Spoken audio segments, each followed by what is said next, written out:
सर्वांना भाऊबीजेच्या मनापासून शुभेच्छा व्यक्त करतो। पुण्यामध्ये नेहमीच एक वेगळी संस्कृती आपल्या सगळ्यांना अनुभवायला मिळते। पुणे हे वैश्विक स्तरावरती, देश पातळीवरती वेगवेगळ्या अर्थानं स्वतःचं एक स्थान राखून आहे। विद्येचं माहेरघर, सांस्कृतिक राजधानी, एक ऐतिहासिक मोठा वारसा असलेलं शहर म्हणून पुण्याची ओळख आहे। त्याच पुण्यामध्ये वेगवेगळ्या सामाजिक उपक्रमाची एक संस्कृती, एक परंपरा आहे। आमचे मित्र डॉक्टर मिलिंद भोई आणि त्यांचे सर्व सहकारी मिळून गेले 30 वर्ष सातत्यानं आजच्या दिवशी पुण्यातील आमच्या या अग्निशमन केंद्रातील दलातील जवानांना भाऊबीजेच्या निमित्तानं औक्षण करण्याचा, त्यांच्याप्रती कृतज्ञता भाव व्यक्त करण्याचा कार्यक्रम करतात। आणि मी न चुकता गेले अनेक वर्ष या कार्यक्रमाला कुठेही असलो तरी इथं येतो, कारण याच्यामधला जो सामाजिक आशय आहे, जो सामाजिक भाव आहे, हे पुणेकर जपताना आपल्याला पाहायला मिळतं, अनुभवायला मिळतं।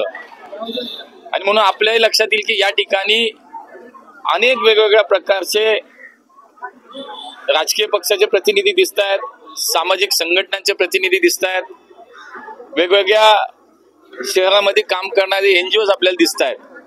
त्याच्या मागचा भाव हाच आहे की पुण्यामध्ये हे सामाजिक उपक्रम, एक मोठा सामाजिक कार्याचा वारसा आणि परंपरा असलेल्या शहरामध्ये आजही सुरू आहेत।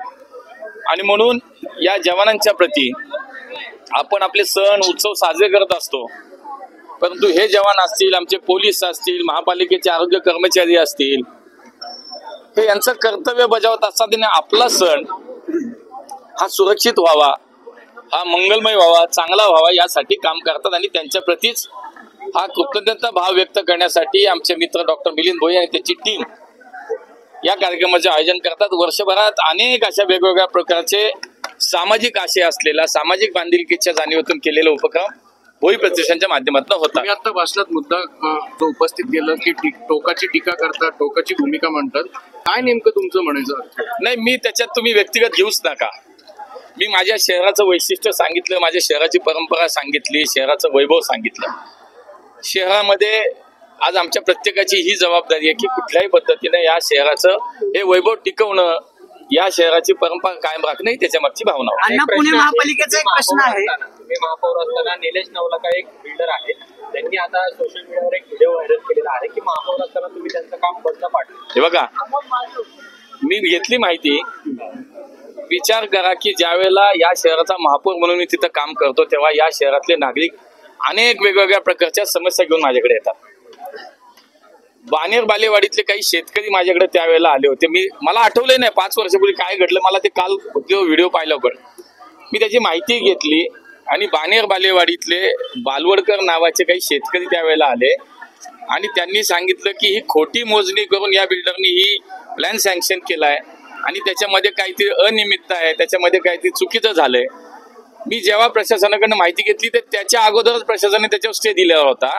मला असं वाटतं 4-4, 5-5 वर्ष ज्या एखाद्या कामावरती स्टे असतो तेव्हा त्याच्यामध्ये महानगरपालिका प्रशासन, आता मी तर महापालिकेत नाही, महापालिका सोडून मी 5 वर्ष झाली, मला असं वाटतं त्याच्यानंतर तर 3 वर्ष मी लोकप्रतिनिधी पण नव्हतो, आता वर्ष 1.5 वर्ष मी पुन्हा लोकप्रतिनिधी झालो। हे असं कुठून तरी 5-6 वर्षापूर्वी, आणि बरं याचं उत्तर महापालिका प्रशासन देईल ना, आणि कोणी उठायचं, काही आरोप करायचं, मला असं वाटतं याच्या मागे कोणीतरी चावी देणारा वेगळा असेल तर ते मी काही लक्ष देत नाही। आणि मला माझं म्हणणं आहे की माझी तुम्हाला विनंती आहे, हे विषय पण नको। पुणे महापालिकेच्या बाबतीत एक प्रश्न आहे, पुणे महानगरपालिकेत खरं तर आता येणाऱ्या निवडणुकीत मनसे असेल, शिवसेना असेल, ठाकरे गट एकत्र लढतील, राष्ट्रवादी सोयीनुसार जिथे गरज असेल तिथे एकत्रित लढतील असं देखील सांगितलंय।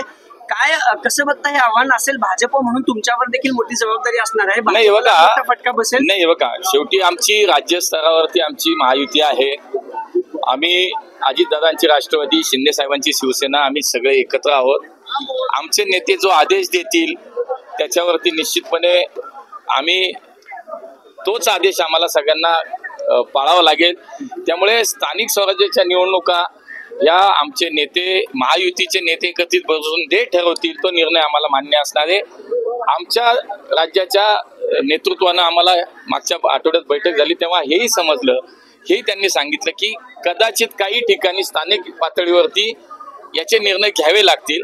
तर उद्या तसाच विचार आला पुण्यामध्ये काय करायचं, स्थानिक पातळीवरती जर याचा निर्णय करायचा वेळ आला तर मग आमच्यापाशी आमच्या कोर्टात बॉल येईल. पण आता तरी आमचे राज्याचे नेते सांगतील तेच त्याच्यामध्ये होईल. चला, सातत्याने तुमच्यावर आरोप होत आहे, तुमचेच मित्र पक्षातील लोक तुमच्यावर आरोप करतायत. अचानक वेगवेगळे लोक म्हणजे रवींद्र दंगेकर बी त्याच्यामध्ये, काय झालं नक्की? एकच माणूस आहे, नाही पण अण्णा, त्याला कोण टार्गेट करत? एकच माणूस आहे हो, लक्षात घ्या.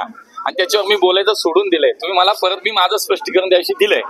ऐका, एकच व्यक्ती आहे, आता त्याला काय बोलायचं हो? ते वोट सुट. मला मानणं आहे की तुम्ही सुद्धा ज्या वेळेला एखादा बाईट घेताय, मुलाखत घेताय, तर या शहरातले हे वातावरण बिघडणारी जी मंडळी आहेत, मला असं वाटतं त्यांचे बाईट घ्या, मुलाखती करा, पण आधी त्यांचा एकदा कागद तपासा, त्यांचे पुरावे घ्या आणि त्यांच्या बिनधास्त तासभर मुलाखती लावा.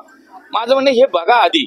उगाच उठायचं, काही चालवायचं, उठायचं, काही आरोप करायचे आणि हे व्यक्तिगत आहेत. ज्या वेळेला ही निवडणूक झाली, तुम्हाला सांगतो, लोकसभा, विधानसभा, राजकीय नैराश्यातनं वैफल्यग्रस्त माणसाकडनं दुसरं काय अपेक्षा नाही. त्यामुळे तुम्ही मला खरं तर मी माझं स्पष्टीकरण दिलंय, पुन्हा त्याच्यावरती बोलू नये असंच मला वाटतं. संजय राऊत तुमच्याबद्दलचा प्रश्न आहे. संजय राऊत असं म्हणतायत की भाजपचेच लोक सांगतो या व्हिडिओचं मला हे बघा फार काय, हे बघा मी या सगळ्या विषयात स्पष्टीकरण दिलंय. मला पुन्हा पुन्हा ते स्पष्टीकरण द्यायची आवश्यकता वाटत नाही. मी माझ्या पुणेकरांसाठी ते स्पष्टीकरण दिलं, हेही मी तुम्हाला त्या दिवशी सांगितलं. आता 5 वर्षापूर्वी मी त्या दिवशी सांगितलं, गोखले, विशाल गोखले हा माझा मित्र होता, आहे आणि राहणार आहे. यात बदल आहे का? नाहीये. 5 वर्षापूर्वीचा एक व्हिडिओ काढला आणि त्यात सांगितलं की मी जाहिरात करतो. 5 वर्षापूर्वीचा व्हिडिओ आहे तो, कालचा परवाचा नाहीये. माझं म्हणणं जैन समाजाच्या विषयात, जैन बोर्डिंगच्या विषयातली सत्यता तपासा, त्याची माहिती सगळ्यांनी तुम्ही पण घ्या आणि मग बातम्या करा. एक आता परत आता हा व्हिडिओ आला, परत काल कुठे बघितलं बेन सावेनीची जाहिरात कोणते करत होतं. मग काय पार्टनर आहेत काय? काहीतरी मला असं वाटतं की ह्याच्यात जाऊ नये आपण. माझं म्हणणं आपल्याला एवढंच आहे की या शहराचं नाव खराब होऊ नये. या शहराची संस्कृती आहे, एक राजकीय संस्कृती आहे. कुठेतरी एक माणूस या राजकीय संस्कृती वाट लावून टाकतो. तेवढं सावध राहा सगळ्यांनी. संजय राऊत म्हणतात की भाजपचेच लोक दंगेकरांना रसद पुरवतायत. तुमच्या विरोधात असतील ना, तुमच्या विरोधात भाजपमध्ये पण अनेक लोक असतीलच की. राऊत साहेब रोज काय काय बोलत असतात. आता त्यांना कोण किती सिरियसली घ्यायचं तुम्ही पण ठरवा.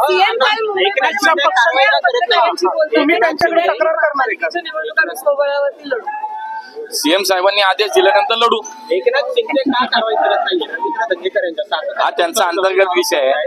नाही हे बघा, निर्माण होते नाही हा त्यांच्यातला म्हणून तुम्ही एकत्र नाही मी तसं नाही म्हटलं. मी तुम्हाला असं म्हटलं की आमच्या नेत्यांनी सुद्धा हे सांगितलं की काही ठिकाणी स्थानिक पातळीवरती त्याचा निर्णय घेतला जाईल.